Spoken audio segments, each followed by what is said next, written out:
Pencapaian ASEAN yang ditubuhkan sejak 47 tahun yang lalu diiktiraf. Formula kerjasama berlandaskan semangat toleransi dan saling menghormati nyata berjaya mencorak ASEAN sebagai blok ekonomi yang menyerlah dan semakin digeruni. Namun usaha mengukuh pertalian ASEAN tidak boleh terhenti, malah memerlukan komitmen yang lebih agresif negara-negara anggota. Lebih signifikan untuk menempuh cabaran pasca 2015. Ivan To dan Hazel Desmond di Pusat Media KLCC dan Syuhaidah Hashim di Langkawi sudah pun bersedia dengan laporan masing-masing. Jadi kita mulakan dengan Ivan dan Hazel. Silakan.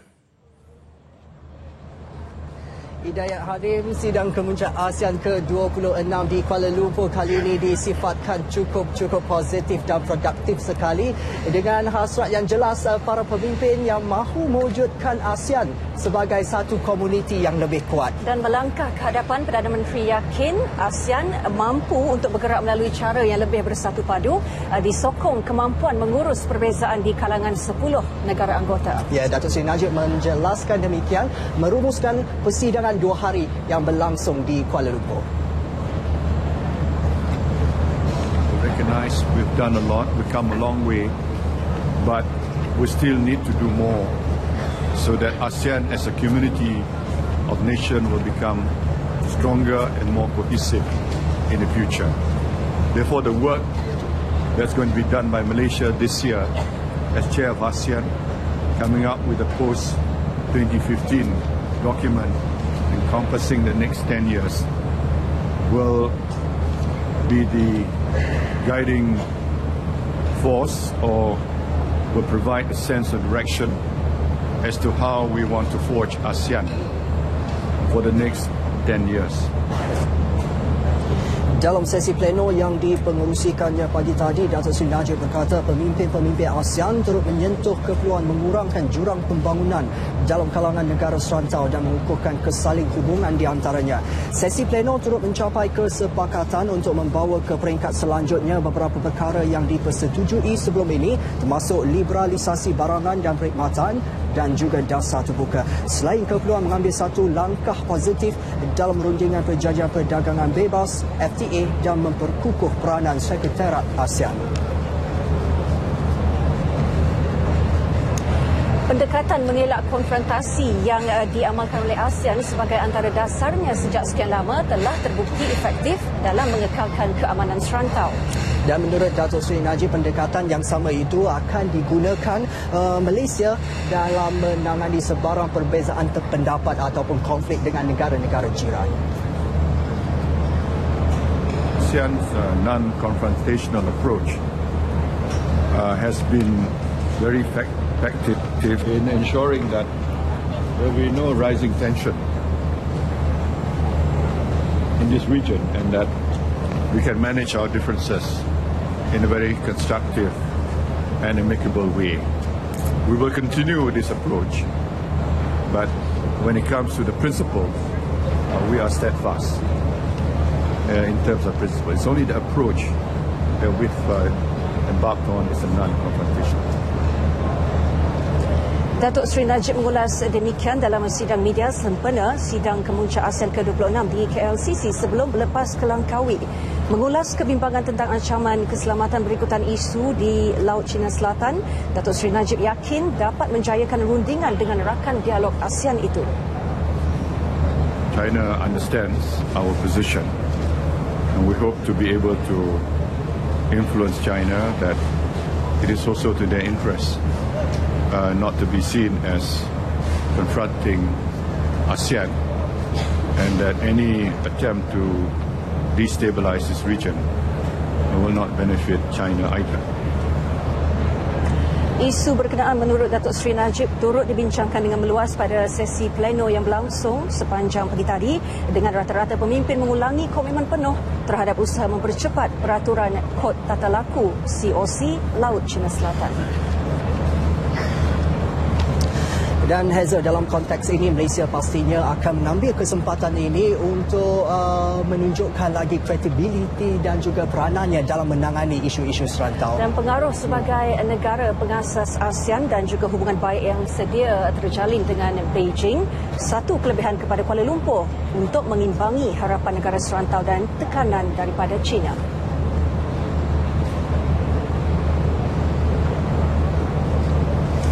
Sepatutnya Malaysia sebagai pengerusi perlu menggunakan bijaksana Kuala Lumpur bagaimana untuk memujuk China berpindah daripada deklarasi kepada kod tata cara laut China Selatan. Kalau berjaya Malaysia dalam masa hingga hujung tahun ini memujuk China menyertai kod tata cara ataupun tata laku laut China Selatan, itu adalah kejayaan besar bagi Malaysia sebagai pengerusi. Pendirian Malaysia untuk meneruskan pendekatan diplomasi dalam rundingan bersama China diyakini sebagai langkah paling efektif. Ia juga selaras dengan dasar luar yang diamalkan negara ini. Dan saya melihat di sini hubungan diplomatik di antara pemain-pemain utama Laut China Selatan, terutama sekali di antara Filipina, Vietnam dan juga China itu, Malaysia mempunyai hubungan diplomatik yang baik. Jadi sebab itu saya katakan agresif, Malaysia perlu agresif, tapi agresif ala Malaysia, cara Malaysia. Mengambil contoh peranan Kuala Lumpur sebagai orang tengah menyelesaikan konflik 60 tahun Kerajaan Manila dan pemberontakan bangsa Moro MILF di selatan Filipina menyuntik kepercayaan terhadap keupayaan Malaysia. Dan dalam perkembangan berkaitan, Filipina kekal dengan nada sama sepanjang sidang kemuncak kali ini. Presidennya Benigno Aquino mengulangi pendirian bahawa ASEAN mahupun China perlu terus berpegang kepada deklarasi tata laku Laut China Selatan yang ditandatangani pada 2002. Dan walaupun perjanjian itu gagal dicapai sebelum ini dalam menyelesaikan isu berkenaan, tetapi Filipina menggesa agar ASEAN mengekalkan kedudukannya dalam membentuk struktur keselamatan rantau ini. Bagi Hanoi, tindakan pencabulan maritim yang dilakukan China, isu pertindihan tuntutan wilayah Laut China Selatan kini telah memberi implikasi yang berbeza dan juga menjadikan isu itu semakin kompleks. Isu berkenaan yang melibatkan banyak negara dengan perkembangan terbaru dari China, Presiden Aquino berpendapat ia tidak lagi boleh diselesaikan secara bilateral.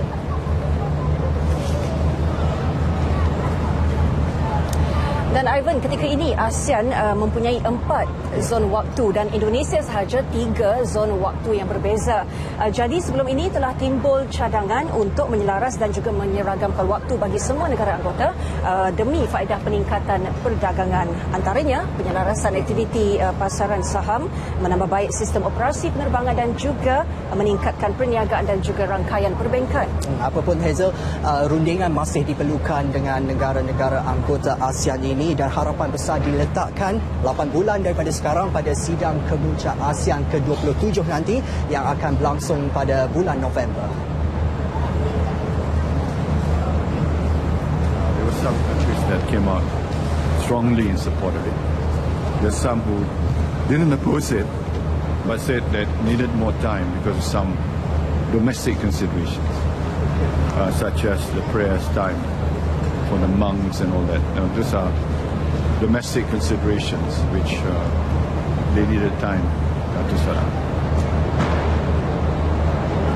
Dan seterusnya untuk merancangkan lagi pertumbuhan perdagangan rantau ini, khususnya fasa pasca 2015, beberapa isu perlu diselesaikan oleh negara-negara anggota ASEAN dengan segera, khususnya yang boleh membantutkan usaha pengurangan halangan bukan tarif. Ia sebenarnya sebahagian daripada usaha penyelarasan ekonomi selepas Komuniti Ekonomi ASEAN AEC dibentuk.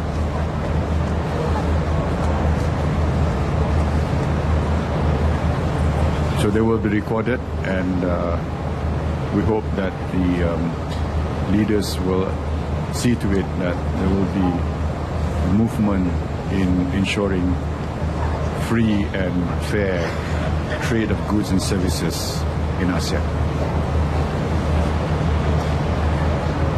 Penting bagi semua negara rantau ini melaksanakan komitmen terbabit antara lain menghapuskan duty import, menyeragamkan proses kawal atur dan membuka sektor perkhidmatan dan pelaburan masing-masing. Namun perlu disesuaikan dengan landscape ekonomi ketika ini agar tidak menjejaskan pembangunan ekonomi domestik mana-mana negara.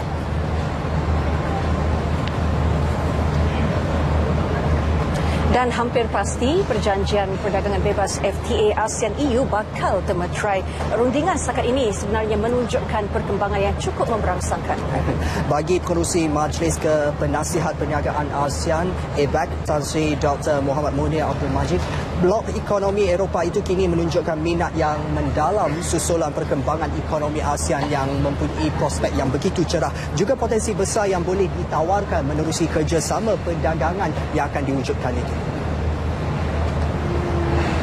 Very good. I actually met the EU Trade Commissioner 2 evenings ago. We had dinner, small dinner, and I think everyone wants to come to ASEAN, There must be something good that's happening, and they all want to take advantage of it. So it's no longer rhetoric, people are acting to engage. ASEAN dan EU telah memulakan rundingan bagi perjanjian perdagangan bebas berkenaan sejak 2007. Namun rundingan itu terhenti pada 2009 berikutan keengganan Eropah memasukkan Myanmar susulan isu pelanggaran hak asasi manusia.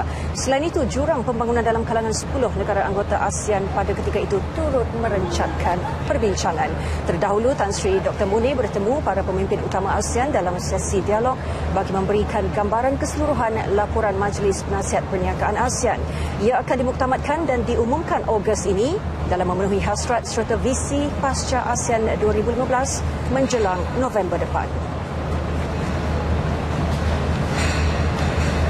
Baik saudara, selesai laporan dari KLCC. Itu rumusan yang boleh kami kongsikan bagi agenda dan juga perjalanan sidang kemuncak ASEAN ke-26 khususnya yang berlangsung di Kuala Lumpur siang tadi. Ya, sebelum semua pemimpin, perwakilan dan delegasi berlepas ke Langkawi dan seterusnya, kita sekali lagi ke Langkawi untuk laporan sesi pemukiman ASEAN. Syuhada Hashim bersedia di sana. Teruskan. Terima kasih Ivan di KLCC. Selepas sesi pleno di Kuala Lumpur, sidang kemuncak ASEAN ke-26 diteruskan dengan sesi pemukiman di Langkawi. Para pemimpin 10 negara anggota ASEAN tiba di lapangan terbang antarabangsa Langkawi petang tadi dan kira-kira 3,000 anggota perwakilan dari negara anggota ASEAN akan berhimpun di Langkawi bersempena pemukiman ini.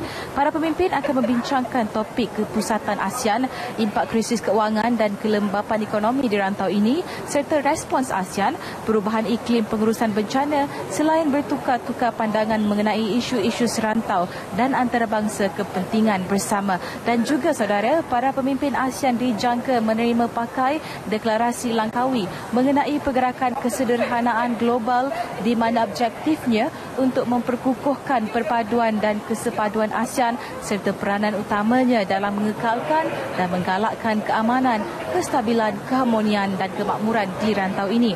Dan esok, Perdana Menteri Datuk Seri Najib Tun Razak akan mempengerusikan sidang kemuncak kawasan pertumbuhan Asia Timur, Brunei, Indonesia, Malaysia dan Filipina BIM IAGA di Pusat Konvensyen Antarabangsa Langkawi ini.